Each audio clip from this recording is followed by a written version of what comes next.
Hi hello नमस्कार. मी सुचिता. श्री स्वामी समर्थ. माझी मुलगी शाळेतून आली, टिफिन काढला आहे बघा. टिफिन उघडला तर बघितलं तर हिने पोहे ठेवले. ओरडत होती मी तिला का खाल्ले नाही, तर म्हणाली कंटाळा आला खायला. सो आता उरलेली भांडी होती ती घासून टाकली आणि पुरणपोळी केली होती. बघा पाऊस काल जाम पडला, थंड पाऊस. एवढा पाऊस पडला की अक्षरशः कंटाळा आला, एवढी थंडी लागायला लागली पावसाची. तर मुलगी हाय करते बघा कसं पाणी वाहतं, केवढे मोठे लोट वाहत आहेत बघा पावसाचे. लांबून दिसत नाही आहे पाऊस पडतो आहे ते. म्हटलं आज थंडगार पाऊस पडतो आहे, म्हटलं आज चिकन आणूया. मग मिस्टरांना फोन केला तर त्यांनी 1 किलो चिकन आणलं आहे. बघा किती पाऊस पडतो आहे ते.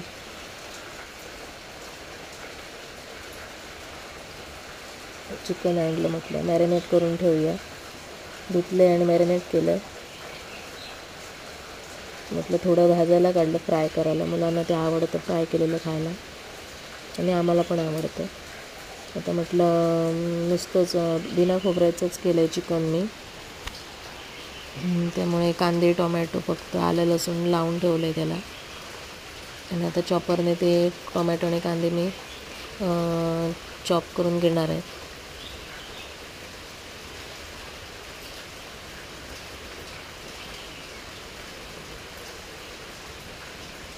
मला कांदा कापायला खूप कंटाळा येतो आणि मला सर्दी पण खूप झालेली. बघा मिस्टर ॲक्टिंग करून हात मध्येच करत आहेत.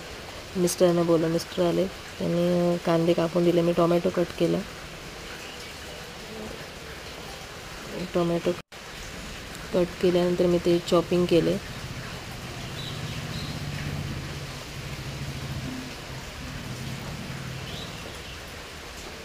दोघं पण आम्ही थोडं थोडं करून कटिंग करत होतो, कारण मला खूप सर्दी झालेली, त्यामुळे नाक गळत होतं माझं.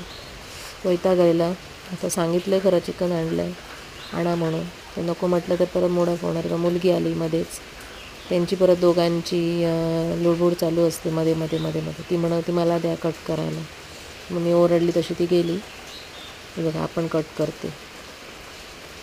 तर मी तेल ठेवलं आहे आणि त्यात तुम्हाला हवं तेवढं किंवा जिरं टाकू शकता. मी जिरं टाकलं आहे. नंतर कांदा बरं फ्राय केला आहे. 5-10 मिनटं कांदा फ्राय केल्यानंतर मी टोमॅटो टाकला. तो टोमॅटो टाकल्यानंतर भाजल्यानंतर व्यवस्थित मी चिकन टाकलं. चिकन मी वाफेवर शिजवून घेतलं.